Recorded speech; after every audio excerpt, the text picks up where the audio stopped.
Vous voulez une info de ouf sur Joséphine? Elle est beaucoup plus âgée qu'elle ne paraît.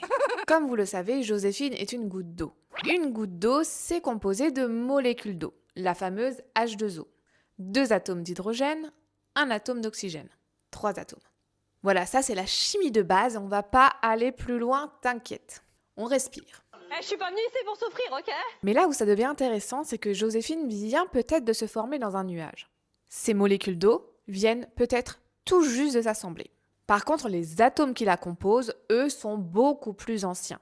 L'hydrogène, par exemple, fait partie des éléments les plus anciens de l'univers. L'oxygène, lui, a été fabriqué dans des étoiles avant d'être dispersé dans l'espace. Joséphine a un petit côté poussière d'étoiles. Goutte d'eau cosmique. Une diva intergalactique qui finit quand même par tomber dans un fossé en Bretagne. La vie peut être brutale. Et ce qui est vrai pour Joséphine est aussi vrai pour nous. Nous sommes nous-mêmes faits d'atomes. Carbone, oxygène, hydrogène, azote, calcium, fer. Ces atomes ont déjà eu d'autres vies avant de finir temporairement dans nos corps. Peut-être qu'un atome qui est dans votre main a déjà été une algue, dans un dinosaure, dans une fougère préhistorique, dans un petit grain de sable, dans une vache ou dans un chou-fleur. Bon, le chou-fleur est quand même moins impressionnant que le dinosaure, mais scientifiquement, il a aussi le droit d'exister. Ce qui nous rend uniques, ce ne sont pas les atomes pris un par un. Ce qui nous rend uniques, c'est leur assemblage, leur organisation, leur histoire et leur fonctionnement ensemble. Pour Joséphine, c'est pareil. Les atomes qui la composent ont déjà circulé ailleurs, mais à cet instant précis, ils forment cette Joséphine. Une goutte d'eau unique. Avec les mêmes types d'atomes, on peut former une goutte d'eau, une plante, un animal humain comme non humain, une bactérie, un sol, un arbre et un brocoli traumatisant de la cantine. Ah, tout de suite des insinuations. Sur Terre, les atomes circulent en permanence.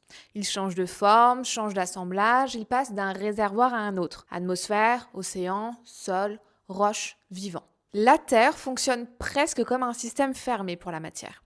Il y a bien quelques échanges avec l'espace, des météorites qui rentrent ou quelques particules qui s'échappent, mais à notre échelle, l'essentiel de la matière est recyclé, transformé, réorganisé. Et là, ça devient important pour parler d'environnement. Parce qu'un atome peut se trouver à un endroit, sous une forme, dans un réservoir, puis se retrouver ailleurs sous une autre forme, avec des effets totalement différents. Prenez le fameux carbone. Le carbone dans un arbre, dans un sol, dans du charbon ou dans du CO2 atmosphérique, ce n'est pas du tout la même histoire. Le type d'atome peut être le même.